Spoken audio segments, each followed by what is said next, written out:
हाँ जी, बिस्मिल्लाहिर्रहमानिर्रहीम।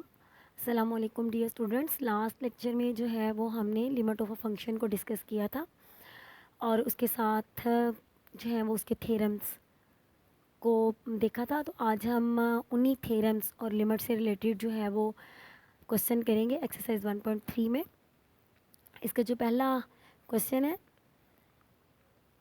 उसमें आपके पास है evaluate each limit by using theorems of limits.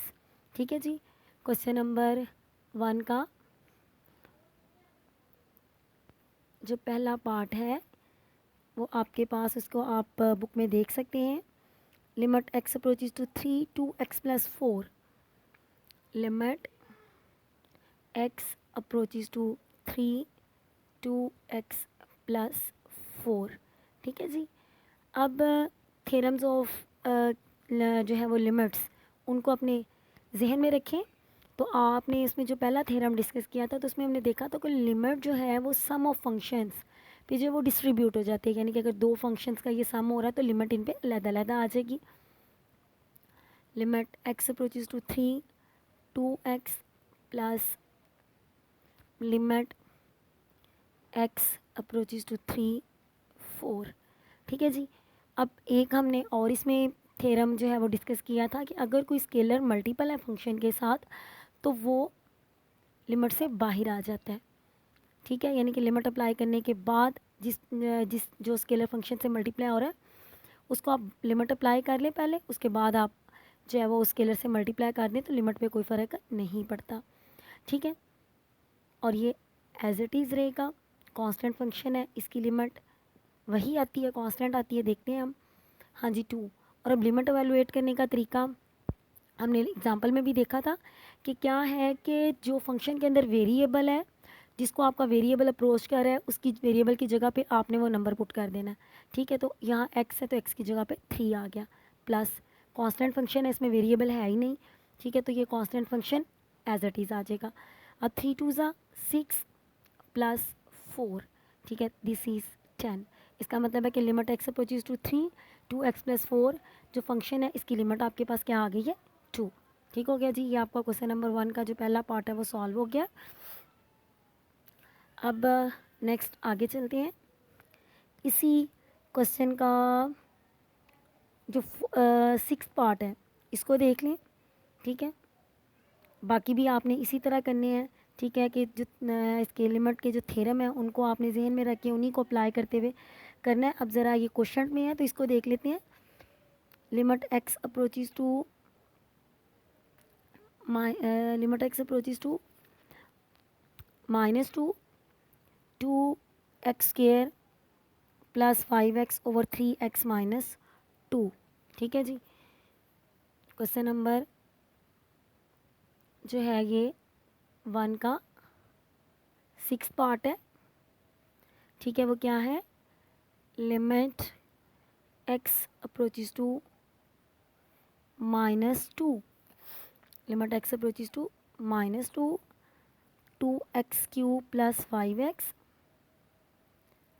2x³ minus 5x/3x-2। हाँ जी, अब हम एवेलुएट करते हैं इसको। तो जैसे क्वोशंट फंक्शन में आपने पढ़ा था कि लिमिट जो है वो न्यूमरेटर और डिनोमिनेटर दोनों फंक्शंस पे डिस्ट्रीब्यूट हो जाती है। तो ये आ जाएगी limit of 2x³ minus 5x और x अप्रोचेज टू -2। ठीक है, इसी तरह नीचे आ जाएगी limit x approaches to -2 3x-2। ठीक है जी। अब उसी तरह आपने लिमिट को, डिफरेंस है तो उस पर डिस्ट्रीब्यूट कर देना है। ठीक है, न्यूमरेटर में भी और डिनोमिनेटर में भी। x अप्रोचेज टू -2, यहाँ पे 2 फिर मल्टीपल है। ठीक है, तो वो इसके बाहर आ जाएगा। x³ minus limit x approaches to -2। ठीक है, और 5 को आप इसी स्टेप बाहर ले आए। ठीक है, 5x over limit x approaches to -2, इसमें भी जो आपका 3 है उसको आप मल्टीपल है बाहर ले आए, एक्स पे लिमिट है minus limit x approaches to -2 और ये आपका कांस्टेंट फंक्शन 2 है। हाँ जी, तो इसमें भी लिमिट फाइंड आउट करने का आपका तरीका वही है कि आपने क्या करना है, वेरिएबल की जगह पे जो है वो लिमिट पुट कर देनी है।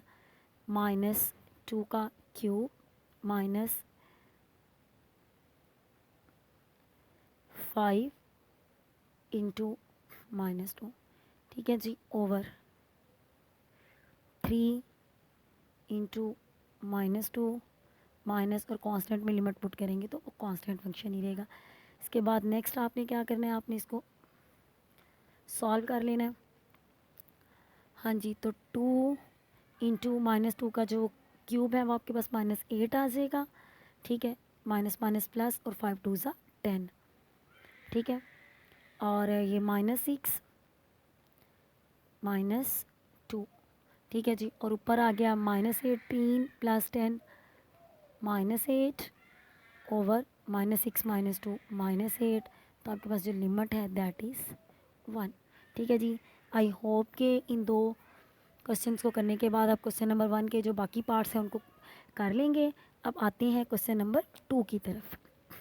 क्वेश्चन नंबर 2 को करने से जो है वो पहले थोड़ा सा मैं आपको बताऊं कि कुछ हमारे पास जो रैशनल फंक्शंस आती हैं, ठीक है, जैसे अभी हमने सेकंड वो 6 पार्ट किया है इसका क्वेश्चन नंबर 1 का, तो उसमें क्या है,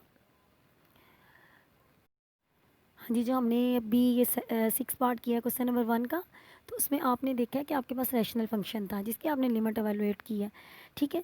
तो अब क्या है कि कुछ हमारे पास क्वेश्चंस इस तरह के आते हैं रैशनल फंक्शन में कि जब हम उनमें लिमिट एवेलुएट करने लगते हैं तो आपके पास 0/0 की फॉर्म बन रही होती है, ठीक है, ऊपर भी लिमिट पुट करें तो 0 आता है, नीचे भी।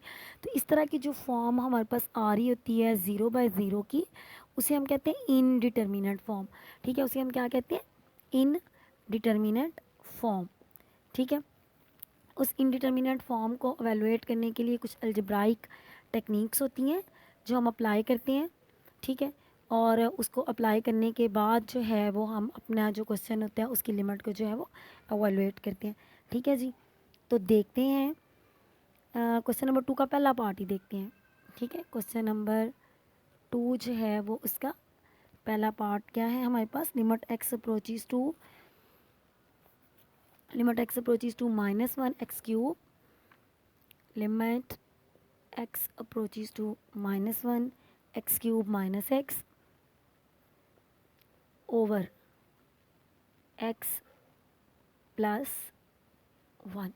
तो इसमें आप देखें जब आप इसको वैल्यूएट करने के लिए न्यूमरेटर और डिनोमिनेटर में लिमिट पुट करेंगे -1, तो ये आपके पास 0/0 की जो फॉर्म है वो बन रही है। और अभी मैंने आपको बताया कि अगर 0/0 की फॉर्म आपके पास बन रही होगी तो आपको क्या करना पड़ेगा, कुछ अलजेब्राइक टेक्निक्स अप्लाई करके ये जो इनडिटर्मिनेट फॉर्म है इसको आपको ख़त्म करना पड़ेगा, तो उसके बाद जो है वो लिमिट एवेलुएट होगी, ठीक है जी। अब अलजेब्राइक टेक्निक्स में हमारे पास डिफरेंट टेक्निक्स हैं। एक तो ये है कि अगर न्यूमरेटर डिनोमिनेटर में आपके पास जो है वो जो है फंक्शंस दिए हुए हैं उनके फैक्टर्स बन सकते हैं, वो बना लें, या बाज़ जगहों पे फंक्शन को रेशनलाइज करना पड़ता है। तो यहाँ पे जो है वो जनाब हमारे पास जो उसमें न्यूमरेटर में फंक्शन है उसके फैक्टर्स बन रहे हैं, ठीक है, उसमें एक्स कॉमन आ रहा है, अंदर रह रहा है x² -1 ओवर x प्लस 1। अब आगे मज़ीद कॉमन लेने के बाद फैक्टराइजेशन हो रही है, x अप्रोचेज टू -1 x² -1, तो 1 को हम 1 का स्क्वायर कर सकते हैं, तो a² - b² वाले फार्मूले से अगर हम इसको खोलें तो ये x प्लस 1 और x -1 ओवर x प्लस 1। हाँ जी, अब ये फैक्टर और ये फैक्टर कैंसिल आउट हो गए और आपके पास रह गया limit x approaches to -1 x into x minus 1, ठीक हो गया जी। अब ये आपके पास दो की प्रोडक्ट आ गई है। तो इसी तरह जैसे हमने लिमिट के थ्योरम में पढ़ा था कि दोनों पे लिमिट जो है वो डिस्ट्रीब्यूट हो जाएगी, तो आ जाएगा x approaches to -1 x into limit x approaches to -1 x -1। ठीक हो गया जी। नेक्स्ट जब लिमिट पुट करेंगे तो -1 इंटू -1 -1 -1 इंटू -2 दैट इज़ 2। तो ये हो गया जी आपका क्वेश्चन नंबर 2 का पहला पार्ट।